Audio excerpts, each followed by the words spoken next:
Olá, bom dia pessoal, tudo bem? Aqui é a Tainara do Bimob. Para quem ainda não me conhece, eu faço parte do time de marketing do Bimob. Hoje a gente está aqui com a presença do seu Sérgio Araújo, da Socred. Ele vai responder dúvidas sobre financiamento, uso do FGTS, apólice de seguro. E se você tiver alguma dúvida, pode deixar aqui nos comentários. A gente também está fazendo essa transmissão lá no Instagram, então quem tiver dúvida pode deixar aí sua pergunta, que a gente vai responder todas as perguntas, tá?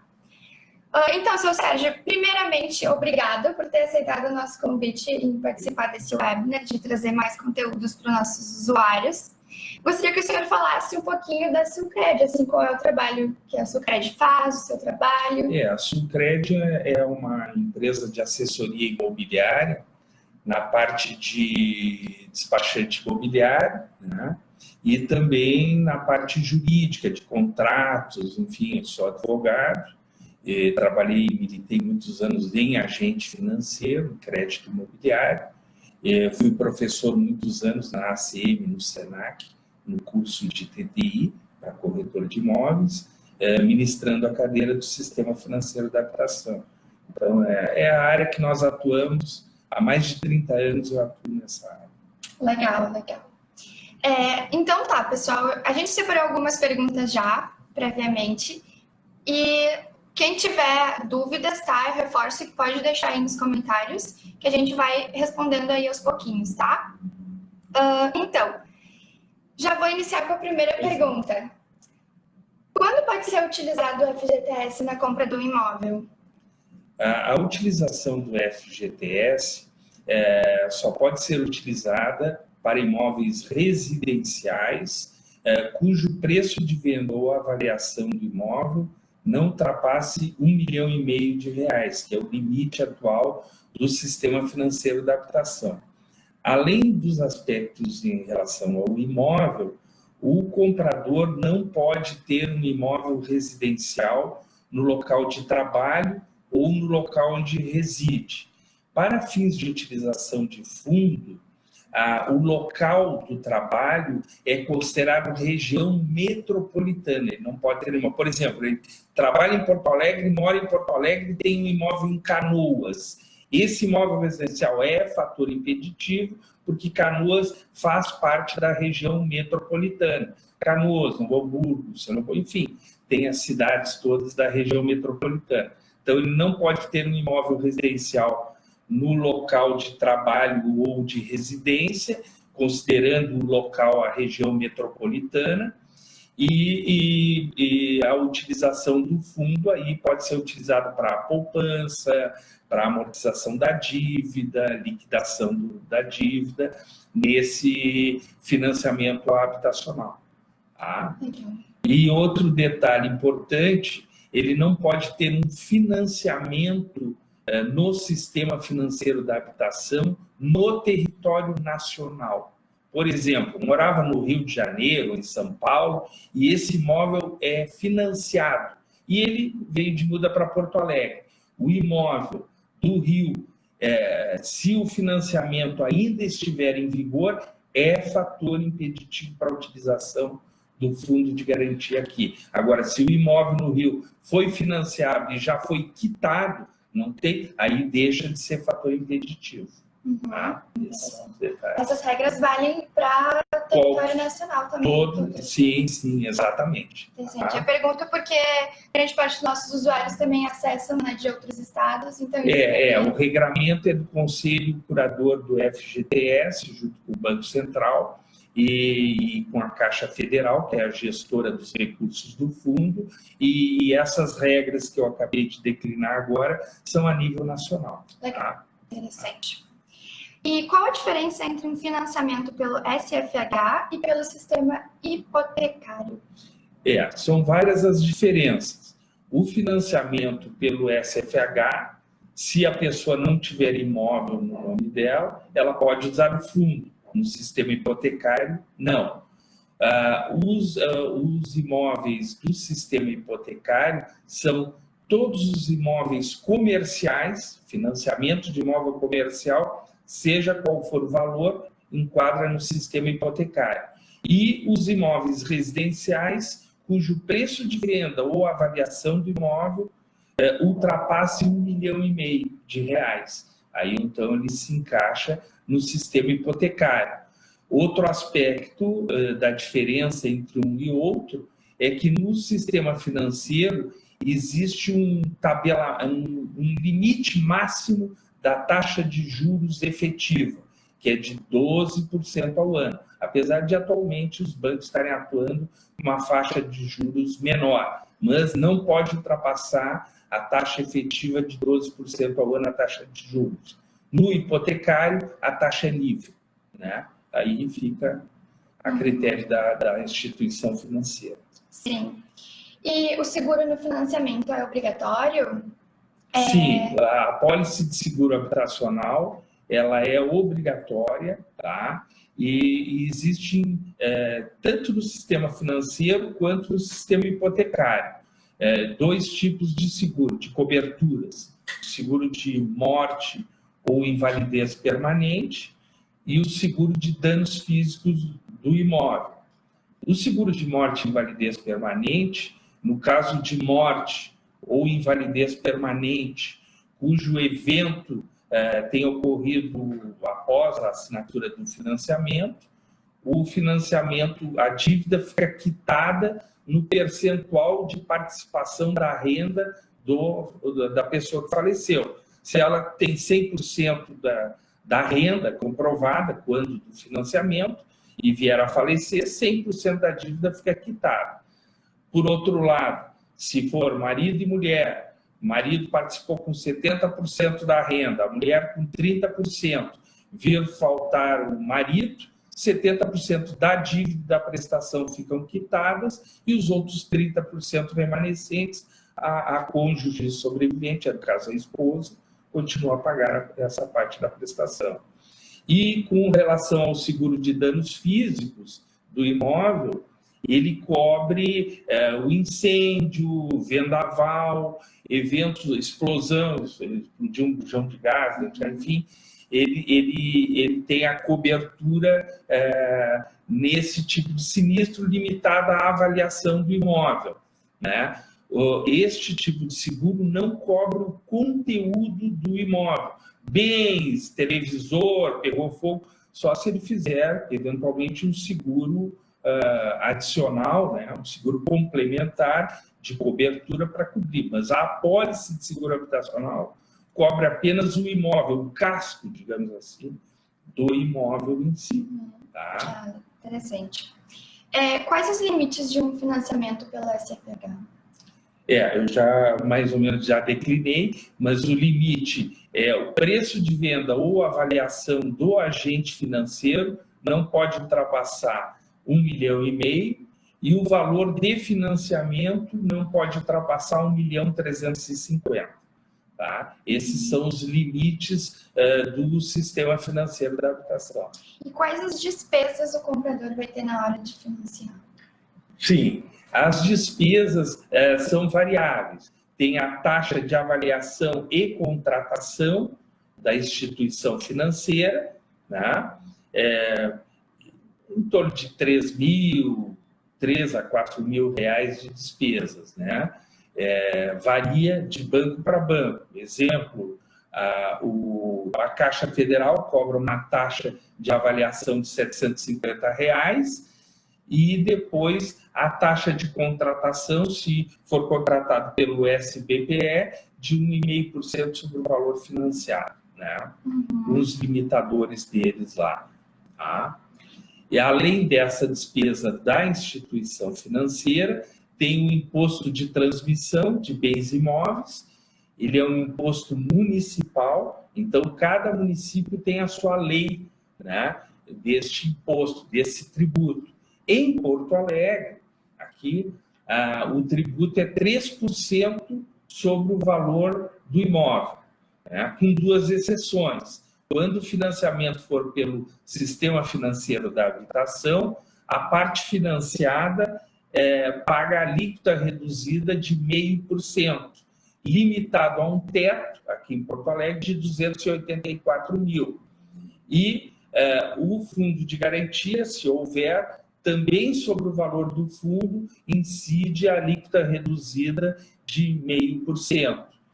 Além dessa despesa de imposto de transmissão, que varia de município para município, eu dei só o exemplo aqui de Porto Alegre, tem também as custas de registro de imóveis. Tá? Nesses casos de financiamento, o contrato de financiamento ocorre em 2 feitos num único documento. O contrato de financiamento ele tem força de escritura pública, então já é a escritura do imóvel, e também é a alienação fiduciária, que o imóvel fica alienado à instituição financeira.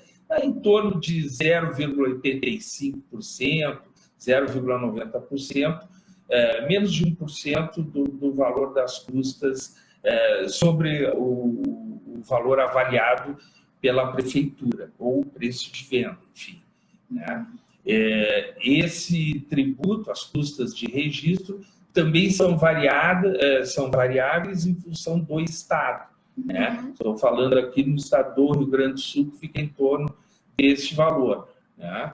Mas, se for São Paulo, Rio, aí tem também o valor das custas, mas não foge muito, em torno de 1%, né? Sobre o valor do imóvel, dessas custas aí. E quando o cliente, o comprador, quita o financiamento habitacional, o banco tem até 30 dias para apresentar o termo de liberação da alienação fiduciária para que o mutuário, o comprador, apresente no registro de imóveis e dê baixa na alienação fiduciária. E não precisa fazer mais nada, porque o contrato, quando foi para registro, o contrato de financiamento, já foi registrado a compra e venda, então o imóvel já está no nome dele, e só com o gravame da alienação fiduciária, com a quitação da baixa no gravame da alienação, e não precisa fazer mais nada, porque o imóvel já está no nome dele. Tanto assim que ele já recolheu o imposto de transmissão de bens imóveis, tributo municipal. Legal. Tá? Então, existe um percentual máximo para financiamento em um imóvel residencial? Ele varia de banco para banco. Tá? Em geral, vai de 80%, 70%, 80% é que os bancos, as instituições financeiras estão praticando atualmente. A Caixa Federal, né, está financiando na faixa de 80%, que é a maior instituição financeira do país.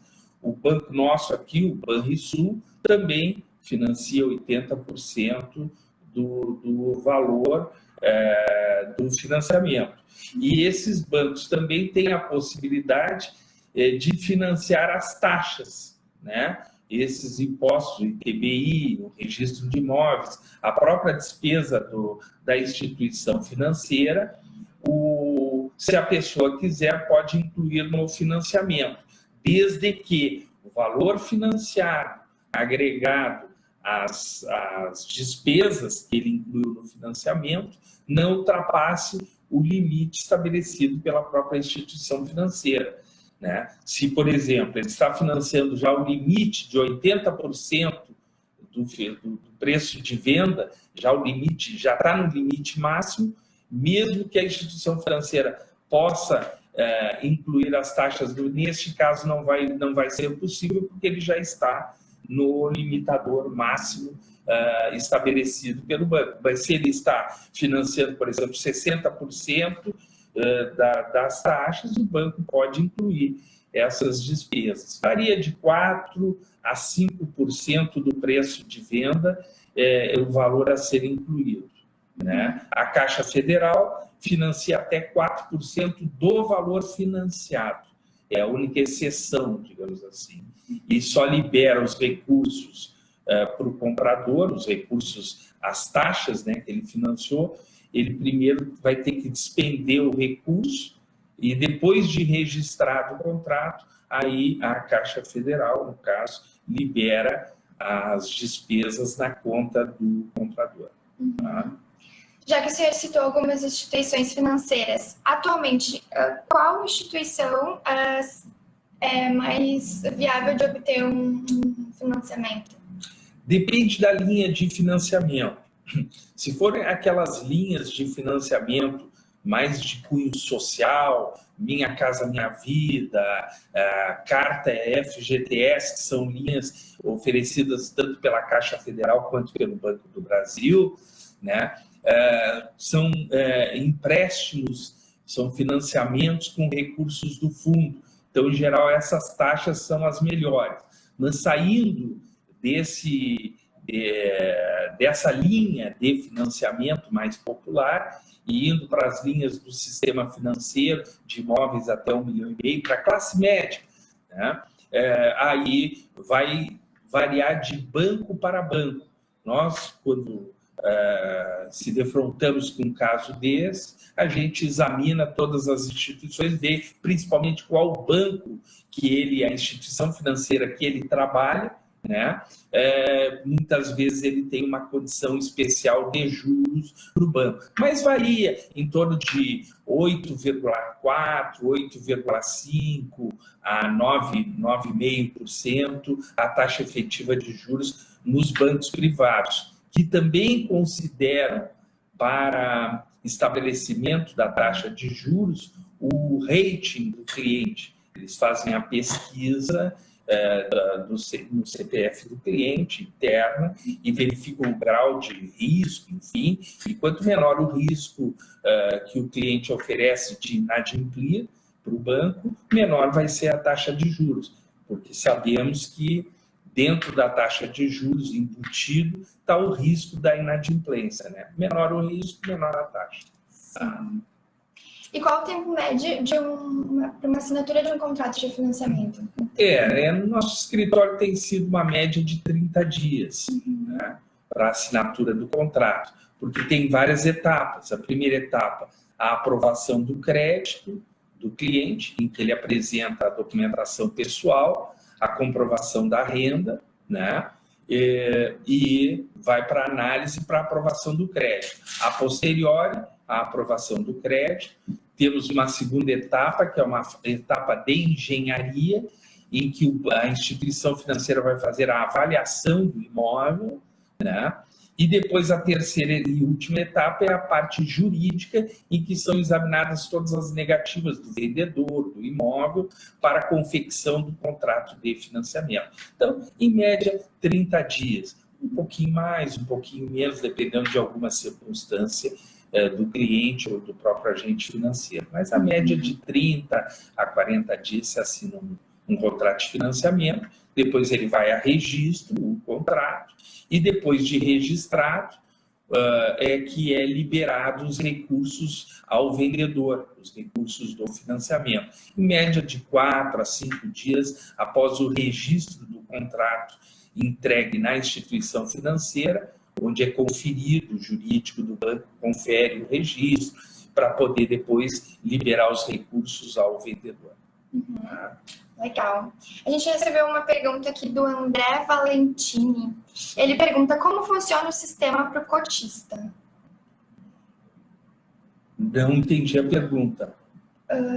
Provavelmente ele... É o pró-cotista, talvez ele tenha falado. O pró-cotista é uma linha de financiamento também oferecida pela Caixa e pelo Banco do Brasil. Também com recursos do Fundo de Garantia, tá? O imóvel até 1,5 milhão, tá? Do pró-cotista, que é o limite do sistema financeiro da habitação. O regramento é da própria Caixa, em termos de percentual de financiamento, pode ir até 80%, se bem que a Caixa, nesse momento, está com um recurso um pouco contingenciado na linha do pró-cotista, tá? Mas a condição para obter tanto o financiamento do pró-cotista, quanto carta FGTS, que é para imóvel usado, quanto Minha Casa Minha Vida, que é para imóveis novos, como são recursos oriundos do fundo de garantia, a pessoa não pode ter imóvel residencial no nome dele, mesmo que não vá usar o fundo. Não vou usar não, mas ele tem que se enquadrar como se usasse o fundo, né? Não pode ter imóvel no nome, tá? A Caixa Federal, inclusive, como esse curso, essa linha do pró-cotista, ela está um pouco escassa, né? Tem oferecido no SBPE uma taxa de juros equivalente ou até um pouco mais vantajosa do que a própria taxa de juros do pró-cotista. A própria Caixa tem oferecido essa alternativa, claro, com reciprocidade de produtos, compra, enfim, quanto maior o grau de reciprocidade, menor a taxa de juros que a Caixa oferece. Obrigada, então, pela resposta. A gente trouxe uma situação, gostaria que o senhor respondesse, tá? Um casal casado pelo regime de comunhão parcial de bens, em que o marido tem FGTS e quer utilizá-lo, mas a esposa tem um imóvel residencial na mesma localidade, adquirido quando solteira. Neste caso, o marido poderá utilizar o FGTS? Sim, poderá, porque ele não tem imóvel no nome dele e como ele é casado pelo regime da comunhão parcial de bens, os bens adquiridos anterior ao casamento não se comunicam com os bens do marido. Então, ele não tem o imóvel, né? Apesar de vai tirar o financiamento, ele e a esposa, mas ele vai usar o fundo de garantia dele, apenas dele. Então, ele pode utilizar, sim, o fundo de garantia em função do bem que a esposa dele ter adquirido quando solteira, então não se comunica com ele, digamos assim. Ele não tem imóvel no nome dele. Tá? Então pode utilizar. Então, tá. É isso aí, mais alguma pergunta aí no Instagram? Tudo certo? Aqui também tudo certo. Então, pessoal, a gente agradece aí a visualização de todos. Esse conteúdo vai ficar disponível ainda nas nossas redes sociais, então se surgirem algumas dúvidas aí com o tempo, vocês podem continuar mandando pra gente, a gente continua em contato com o seu Sérgio, que agora é nosso parceiro aqui do Bimop também. E a gente agradece, mais uma vez, a presença aqui do seu Sérgio, que já esclareceu grandes dúvidas aí de todo mundo, né? Sempre que tem uma situação aí de financiamento, compra de imóvel, sempre surge alguma dúvida relacionada a isso. E eu fico à disposição para esclarecer mesmo, vindo a posteriori alguma pergunta, pode nos passar e nós vamos esclarecer. Então tá, muito obrigada. Então tá, pessoal, obrigada. Continuem ligados aí nas nossas redes sociais, que a gente continua compartilhando muito conteúdo para vocês. E estamos aí. Se quiserem deixar também sugestões de temas para próximos webinars, fiquem à vontade. Obrigada, até mais, tchau, tchau.